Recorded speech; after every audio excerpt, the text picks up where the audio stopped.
दर्द बहुत हो रहा है। क्या आपको भी कभी ऐसे गर्दन के अंदर दर्द होता है? क्या आप लोग किसी के पास जाते हैं और नॉर्मल पेन किलर लेकर के सोचते हैं कि गर्दन का दर्द जो है ठीक हो जाएगा?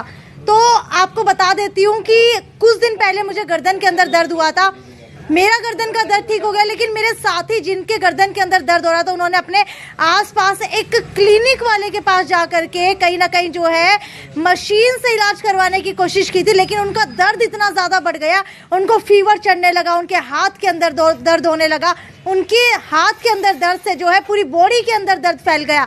तो इसीलिए आप लोग भी रिस्क मत लीजिए। आज इसीलिए हम लोग मदर हॉस्पिटल के अंदर आए हैं ताकि फिजियोथेरेपिस्ट एक्सपर्ट से राय ले सके कि आखिरकार अगर आपके गर्दन के अंदर दर्द हो तो क्या करना चाहिए। मेरे साथ यहाँ पर डॉक्टर भारती कुंडू मौजूद है। डॉक्टर, मुझे ये बताइए, कई बार होता है कि हमारे नेक के अंदर दर्द होता है, हम लोग सोचते हैं कि रात को शायद हमने गलत मूवमेंट ले ली या फिर गलत करवट बदल ली, जिसकी वजह से हमारा हाथ नीचे आ गया, या फिर हम लोग जो है एक ही साइड पूरी रात सो गए जिसकी वजह से हमारी गर्दन के अंदर दर्द हो रहा है। तो हम लोग नॉर्मल पेन किलर ले लेते हैं। आपको क्या लगता है कि नॉर्मल पेन किलर लेना कितना सही रहता है?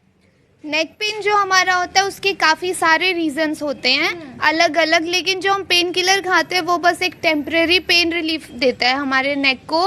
तो वो मैं सजेस्ट नहीं करूँगी कि आप मेडिसिन की ओर जाएं, और मेडिसिन के साथ ही साथ कुछ साइड इफ़ेक्ट्स भी आते हैं तो आप उसको अवॉइड करिए। मैं सजेस्ट करूँगी कि आप कंटिन्यूअस एक्सरसाइजेज की तरफ जाइए, अपने पोस्चर का ध्यान रखिए। जो हमारी नेक होती है उसके अराउंड काफ़ी सारी मसल्स होती हैं, और मसल्स पूरे दिन हम गलत पोस्चर में जाते हैं। कई बार मोबाइल फ़ोन को ऐसे हम यूज़ करते हैं या फिर ऐसे यूज़ करते हैं, तो ये यूज़ करने की वजह से काफ़ी वेट उठाती है हमारी नेक की मसल्स पूरे सिर का, और इससे ये पेन बढ़ जाता है। अगर आप इमेजिन करो मैं आपको 1 किलो वज़न दे दूँ और बोलूँ आप पूरे दिन हाथ में उठा के रखो, तो वो पेन आप पूरे दिन उठाओगे तो दर्द होगा, भले ही चाहे वो 1 किलो हो। ऐसे ही अगर आप पूरा दिन इम्प्रॉपर पोस्चर में जा रहे हो तो पूरा वज़न आ जाता है, जिससे कि पेन बढ़ जाता है। क्या नेक पेन का कारण वज़न बढ़ना भी हो सकता है? नहीं, नेक पेन का कारण वज़न बढ़ना हो सकता है, काफ़ी कम रीज़न है ये, मतलब कि इसको हम स्पेसिफाई नहीं कर सकते कि इसी रीज़न से नेक पेन आएगा। ठीक है, कई बार होता है कि लोगों को नेक पेन होता है लेकिन उनको पता नहीं चल पाता कि किस वजह से नेक पेन है। तो क्या हमें इसका घर के अंदर उपाय करना चाहिए या फिर किसी डॉक्टर को जा करके ज़रूर दिखाना चाहिए? देखो, नेक पेन के काफ़ी रीज़न है कि जैसे मैंने बताया मसल्स की स्टिफनेस हो जाना। नॉर्मली क्या होता है कि जो हमारे जॉइंट्स है उसका वियर एंड टियर यानी कि लगातार इस्तेमाल से ये पेन बढ़ता है। कई बार ये नेक कंप्रेस हो जाती है, उसके लिए मैं आपको एक सिंपल सा टेस्ट सजेस्ट करूंगी जो आप घर पे कर सकते हो।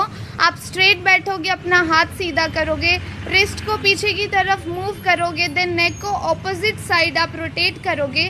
तो अगर आपको इधर की साइड पेन आ रहा है और कुछ नमनेस फील हो रही है, टिंगलिंग यानी कि झंझनाहट, तो ये एक कंप्रेशन हो रहा है, जो कि हम बोलते हैं कि नस दब गई है, उससे ये पेन आ जाता है। तो जैसे कि अलग अलग रीज़न बताए, अगर आप ये टेस्ट घर पे कर रहे हो और आपको फील हो रहा है कि ऐसे आपको पेन आ रहा है, तो आप हमारे पास आइए, हम आपको सजेस्ट करेंगे कुछ एक्सरसाइजेज जो आपके लिए बनी होंगी, और साथ ही साथ कुछ पोस्चरल करेक्शंस भी बताएंगे कि आपको ये पेन ना रहे। ठीक है, कई बार होता है कि कुछ लोगों के अंदर सर्वाइकल पेन होता है, तो सर्वाइकल पेन भी क्या नेक के थ्रू होता है?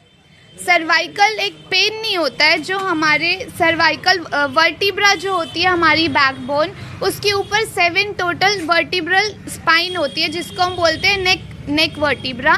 इसके अंदर टोटल 7 बोन्स होती है, उस रीजन का नाम होता है सर्वाइकल। तो हम नॉर्मली ये बोल देते हैं कि मुझे सर्वाइकल है, लेकिन वो एक रीजन है जो कि आपको नेक पेन यहाँ आता है। तो कैसे पहचाने कि सर्वाइकल है या फिर नॉर्मल नेक पेन है? उसके लिए आप हमारे पास आएंगे, क्योंकि एक अच्छा डॉक्टर ही आपको बता सकता है कि आपको किस तरह का पेन है। गूगल करके या यूट्यूब पे देख के खुद से ऐसे ना सोचे कि मुझे ये है या किसी और ने बोल दिया। मुझे भी सेम सिम्टम्स आ रहे थे, क्योंकि हर किसी की बॉडी अलग होती है और कंडीशंस अलग होती हैं। ठीक है, अगर गर्दन दर्द की बात की जाए, नेक पेन की बात करें, तो नॉर्मल क्या कुछ कारण हो सकते हैं जिसकी वजह से आजकल लोगों के अंदर जो है नेक पेन की समस्या बढ़ने लगी है? जो मेन रीजंस होते हैं वो ये है कि आपके नेक का ओवर यूज़ होना, पोस्चर का ध्यान ना रखना, जो ज़्यादातर mobile phone, computer, laptops use करते हैं तो गर्दन झुकी रहती है। कंटिन्यूअस काम करते रहना, आपको फ्रीक्वेंटली ब्रेक लेना चाहिए 30 to 35 मिनट्स में, सो दैट आपकी नेक को रेस्ट मिले। अगर आप एक ही पोजीशन में घंटों काम करेंगे तो वो स्टिफ हो जाती है, जिससे कि पेन बढ़ता है।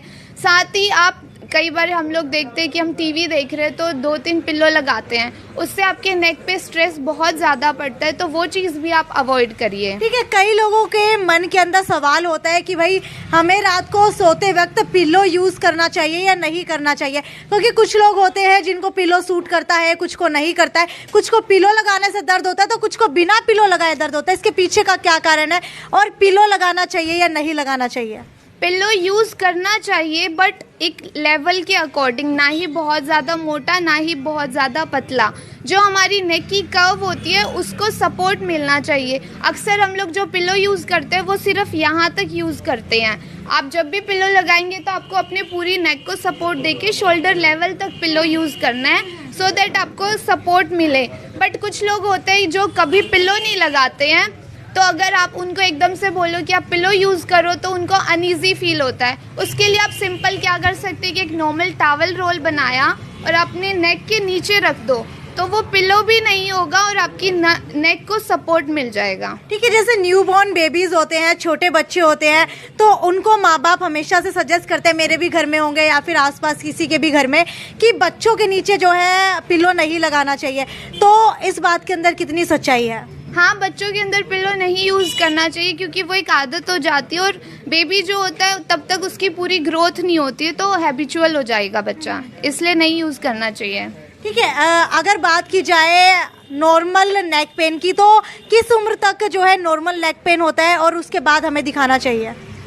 एक एज नहीं होती है नेक पेन की, लाइक अभी 20 to 30s में भी नेक पेन आ रहा है क्योंकि पोस्चर का ध्यान नहीं रख रहे हैं। उसके अलावा अगर हम ओवर यूज़ की बात करें तो नेक पेन आर्थराइटिस की वजह से भी आता है, जिसमें बोन की लगातार मूवमेंट होती है जो कि 50 के बाद होती है, तो एज सच कोई एक एज नहीं है। ठीक है, अगर बात की जाए कुछ लोगों की, कईयों के नेक के अंदर दर्द होता है और वो लोग सोचते हैं कि शायद मेरे झटका आ गया है, तो कई बार लोग जो है झटके मारने वाले लोगों के पास चले जाते हैं, जिसकी वजह से उनका दर्द जो है बहुत ज़्यादा बढ़ जाता है। तो झटका मरवाना कितना सही रहता है? वो चीज़ आप बिल्कुल अवॉइड करिए, एक अच्छे डॉक्टर के पास ही जाइए। कई बार हम लोग हेयर सैलून में जाते हैं और वो लोग स्पा करते हैं या फिर मसाज देते हैं, तो वो रिलैक्स करने के लिए झटके मार देते हैं। वो चीज़ बिल्कुल अवॉइड करनी चाहिए, वो नहीं करना है आपको। आप एक अच्छे फिजियोथेरेपिस्ट से ही कंसल्ट करो। ठीक है, कई बार फिजियोथेरेपिस्ट के पास जाते हैं, उनको पता होता है कि कैसे मूवमेंट करनी है, तो वो कई बार ऐसे या ऐसे करते हैं। जो उनके साथ में होता है वो उस चीज़ को देख करके अपने दोस्त को बोलता है, देख मैं तेरे साथ ऐसा कर सकता हूँ, उसने ऐसे किया था, और वो झटका कुछ ज़्यादा लग जाता है। तो ऐसा करना चाहिए क्या? नहीं, जिसको नॉलेज नहीं है वो ये चीज़ ना करे, बिकॉज जो फिजियोथेरेपिस्ट है उन्होंने स्टडी करी होती है सब जॉइंट्स पे, सब मसल्स पे, बॉडी पे, तो उनको प्रैक्टिस होती है, साथ ही एक्सपीरियंस होता है। बट ये चीज़ अवॉइड करो कि आपने किसी को देखा और आप किसी और के ऊपर वो चीज़ अप्लाई कर रहे हो। ठीक है, अगर बात की जाए नेक पेन की, तो नेक पेन के अंदर अगर हो जाता है तो क्या कुछ एक्सरसाइज आप रिकमेंड करेंगे? नॉर्मली हमें पोस्चर का ध्यान रखना है, उसके साथ साथ अगर यहाँ पे कई बार हमें फील होता है कि कुछ गांठें बन रही है जब भी नेक ओवर यूज़ हो जाती है, तो यहाँ आप हल्का हल्का ऐसे मसाज कर सकते हो अपने हाथों से। उसके साथ साथ मैं जो एक्सरसाइजेस बता रही हूँ वो भी आप करेंगे। आपको अपनी नेक एकदम स्ट्रेट रखनी है, टेढ़ी नहीं होनी चाहिए। नॉर्मल ये मूवमेंट्स करेंगे जितना आप इजीली कर सकते हो।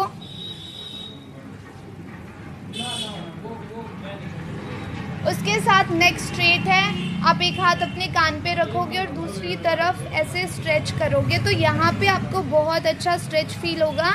ये आप कर सकते हैं एंड होल्ड करेंगे 10 सेकेंड्स के लिए, देन रिलैक्स। एंड सेम हम दूसरी साइड भी करेंगे।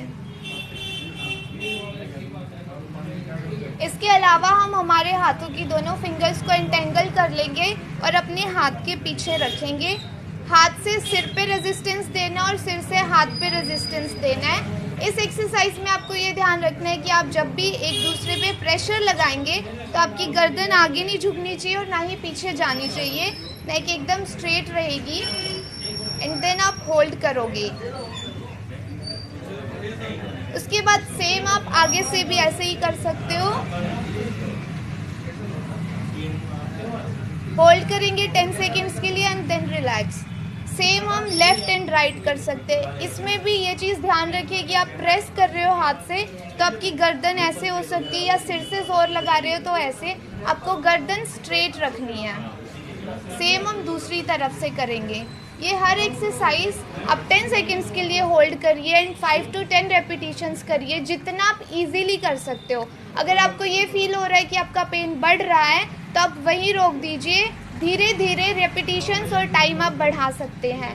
और एक्सरसाइज सही तरीके से करना बहुत ज़रूरी होता है। नॉर्मली मैंने मेरी लाइफ में देखा है कि बहुत सारे पेशेंट आते हैं कि मैंने ये एक्सरसाइज की है, बट वो गलत तरीके से कर रहे होते हैं, जिससे कि दिक्कत बढ़ जाती है। आपको एक्सरसाइज एकदम करेक्ट वे में करनी चाहिए। ठीक है, तो आपको बता देती हूँ ये जो भी एक्सरसाइजेज बताई गई हैं ये धीरे धीरे आपको करनी है और 10 सेकंड्स के लिए करनी है। अगर 10 सेकंड के अंदर आपको लगता है कि आपको दर्द हो रहा है तो इसको पहले और समय जो है कम कर दीजिए। 5 सेकंड कीजिए, 6 सेकंड कीजिए, धीरे धीरे टाइम बढ़ाइए। 10 सेकंड कीजिए, फिर 20 सेकंड कीजिए, फिर 30 सेकंड कीजिए और धीरे धीरे जा करके जो है आपको आराम मिलने लगेगा। बिल्कुल ठीक है, तो आपको बता देती हूँ कि अगर आप लोगों को भी नेक के अंदर समस्या आ रही है तो आप लोग ये एक्सरसाइजेस अपने घर के अंदर कर सकते हैं। और अगर किसी से भी झटका मरवाया है तो आपको बता देती हूँ आपके लिए नुकसानदायक हो सकता है कि कुछ समय के लिए आराम मिल जाए, लेकिन लंबे समय के लिए वो कहीं ना कहीं जो है और भी बड़ी परेशानी बन सकती है। क्या क्या कहते हैं डॉक्टर?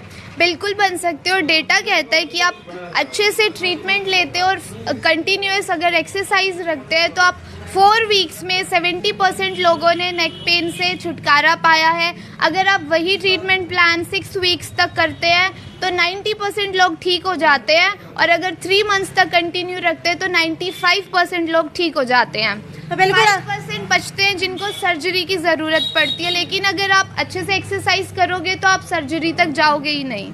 ठीक है, अगर किसी को सर्जरी बता दी गई है तो क्या योगा और एक्सरसाइज करने से वो सर्जरी से बच सकते हैं? सर्जरी से बचना मैं नहीं बोलूँगी, बट अगर आप एक्सरसाइज करते हो जो प्रॉब्लम है उसको आप क्योर कर सकते हो। एंड सर्जरी लास्ट स्टेज पे होती है जब एक्सरसाइजेज से आप ठीक नहीं हो रहे हो, बिकॉज आप लास्ट स्टेज पे पहुंच चुके हो। लेकिन जब भी आपको पेन स्टार्ट हो रहा है, आप अगर उसी टाइम एक्सरसाइज शुरू करोगे तो आप सर्जरी तक जाओगे ही नहीं। बिल्कुल, आपको बता दूं कि अगर आप लोग घर के अंदर ये एक्सरसाइजेस नहीं कर पा रहे हैं और आपको प्रॉपरली नहीं पता चल पा रहा है कि आप लोग ये एक्सरसाइज सही कर रहे हैं गलत कर रहे हैं, तो आप लोग एक बार मदर हॉस्पिटल में आकर के डॉक्टर भारती कुंडू से कंसल्ट कर सकते हैं। मदर हॉस्पिटल का एड्रेस आपको बता देती हूँ, नागौरी गेट के अंदर एंटर करते ही गीता पनवाड़ी की दुकान है पान की, उसके सामने बिल्कुल आपको मदर हॉस्पिटल दिखाई देगा। मदर मेडिकोस नाम से भी एक मेडिकल स्टोर यहाँ पर उपलब्ध है। आप किसी से भी आकर के पूछ सकते हैं और जो भी आपको रिकमेंडेशन यहाँ पर दी गई है आप लोग एक बार दोबारा से आकर के अपनी बॉडी के अकॉर्डिंग कंसल्ट कर सकते हैं। इसीलिए झटका मत मरवाइए, एक्सरसाइज करिए, सर्जरी तक ना पहुँचे, इसके लिए आप लोग 10 से 20 सेकेंड तक एक्सरसाइज कर सकते हैं और मदर हॉस्पिटल में आकर के अपनी जो भी बीमारी है वो फिजियोथेरेपी के द्वारा ठीक कर सकते हैं। खैर, आगे भी आपके लिए इसी तरीके से मेडिकल की वीडियो लेकर के आती रहूंगी। तब तक ज्यादा से ज्यादा शेयर करते रहिए। नमस्कार।